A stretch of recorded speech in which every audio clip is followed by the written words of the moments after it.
Greetings, friends. It's me, Wayman, and this is another episode of Judges for Dummies. And as you realized before, we were on the Samson cycle in the last video, and so we're going to cover the Samson cycle. Runs from chapters 13 to 16, and we're going to cover the announcement of the birth of Samson, which follows kind of like the child archetype that follows other hero births in the biblical literature. Kind of like Samuel and the announcement of Gideon's greatness, although it wasn't his birth, the birth of Isaac. So we'll look at some of these ideas in the Samson cycle and start with the birth. I'm going to be using the Scriptures 98 just because of the wording, and then we'll look at some Hebrew stuff, and then we'll look at some story themes and what's going on. And this is an interesting chapter for sure. So here we start in verse 1. And again, the children of Israel did evil in the eyes of Adonai, so Adonai gave them in the hand of Philistines, or the sea peoples, for 40 years. So that's like a generation in biblical terms. And I believe this is the longest stretch that they were in subjection to enemies in the book of Judges. There was a certain man from Sora, of the clan of Danites, whose name was Manohar, and his wife was barren and had not borne. So here, again, kind of like starting out like the birth of Samuel. And a messenger of Adonai, or an envoy of Adonai, appeared to the woman and said to her, "See now, you are barren, and have not borne until you conceive. But you shall conceive, and you shall bear a son. Now please guard, and do not drink wine or strong drink, and do not eat any unclean food. For look, you are conceiving and bearing a son. Let no razor come to his head, for the youth is a Nazarite to Elohim from the womb on. And he shall begin to save Israel out of the hand of the Philistines."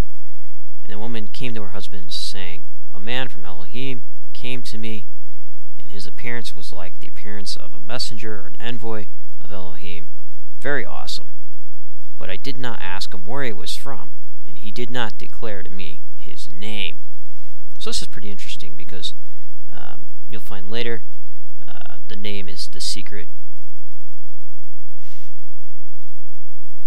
She continues, "And he said to me, See, you are conceiving and bearing a son, and now drink no wine or strong drink, nor eat any unclean food, for the youth is a Nazarite unto Elohim from the womb to the day of his death." So here we have a little foreshadowing that maybe Samson will die. Well, obviously he would die, but here also, what's interesting is you'll see that can't believe the woman, so Manohar needs to go and make sure that it's correct. And here we have the Nazarite Laws, or vows. You can find that in Numbers 6, chapter 6, verses 1 to 21.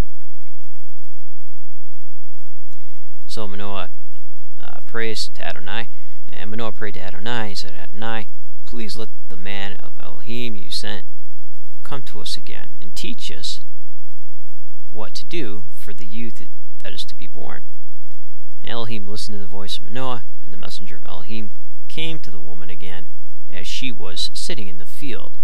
But Manohar, her husband, was not with her. So Manohar, kind of like Noah, has almost the same meaning, like at rest. But Manohar here is like a very busy guy.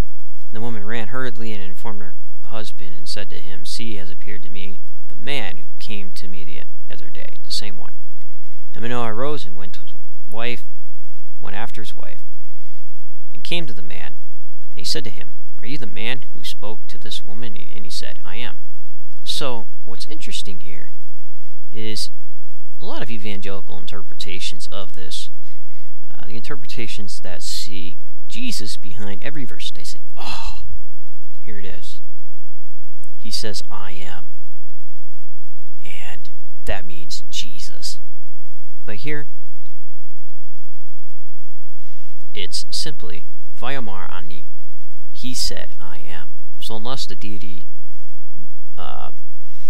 his name is Ani, which means simply the man saying, I am, then Ani needs to be another name of God, and clearly it's not Jesus. I don't know, just wanted to throw that in there. Manohar said, now let your words come true. What is to be the rule for the youth's life and his work? The messenger of Adonai said to Manohar, let the woman guard all that I said to her. So the woman forgets to tell Manohar that she shouldn't shave his head. And he said, let her not eat any food that comes from the vine, neither let her drink wine or strong drink or any unclean food. Let her guard all that which I have commanded her. And Manohar said to the messenger of Adonai, please let us detain you and prepare a young goat for you. And the messenger of Adonai said to Manohar, though you detain me, I will not eat your food, but if you have a burnt offering, offer it to Adonai. For Manohar did not know he was a messenger or envoy of Adonai. So this is interesting here, because here, and also if you remember in the story, or in the text, Gideon, the same thing happens. The messengers, the envoys, do not eat the foods of men, because they are divine beings. And what's interesting also in the ancient Near East, if you ate the food of the dimension you were in, you would become a part of that dimension and you would be unable to escape. You can read texts like Nergal and Ereshkigal, the descent of Nergal to Ereshkigal, where he's commanded, when they bring you a robe, don't put it on. And when they set food before you, don't eat. And when they bring you drink, don't drink. So you would be trapped, kind of like in the dimension. And opposite of this, another text, Adapa and the Food of Life, where Adapa rips the wind in half, and his father feels he's going to be punished, and he's summoned to go to heaven. And he says, when you go to heaven and they try to feed you anything, don't eat anything, because you'll die, because they're upset about you ripping the wind in half. So he doesn't, but here they offered him the cup of life and the bread of life, and Adapa refuses it. He could have been immortal, but he refused it, and now he has to go to Earth to die, which is pretty interesting. So moving on.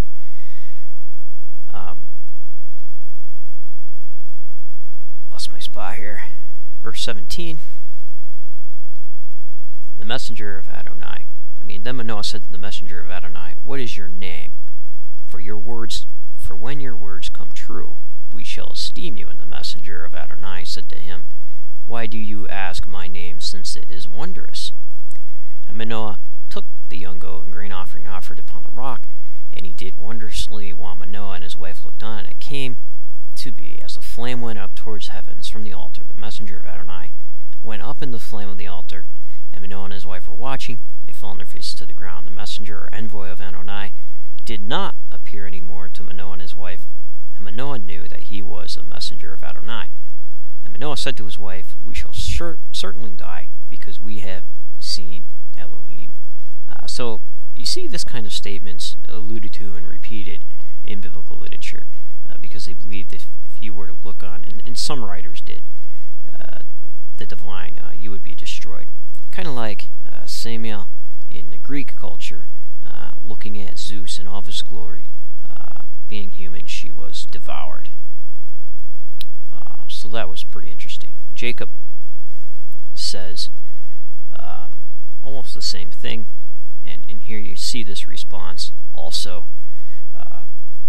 When Jacob wrestled, he was worried that he would, when he realized it was a deity, he realized that maybe he would die. But then, he says, I wrestled with a god and lived. So it's pretty interesting. But his wife said to him, if Adonai had been pleased to put us to death, he would not have accepted a burnt offering and grain offering from our hands. Look up these offerings too, like the grain offering, and these are very symbolic. What were they doing? What rituals were they performing? might tell you something more about the story that we're not going to get into here. Nor would he have shown us all this, nor would he have let us hear the like of this. So the woman bore a son. She called his name Shimshon. And the child grew, and Adonai blessed him. Shimshon, man of the sun. The spirit of Adonai began to move him at Dan and Zorah and Estalo. I have a problem with that name. So here we go. Samson's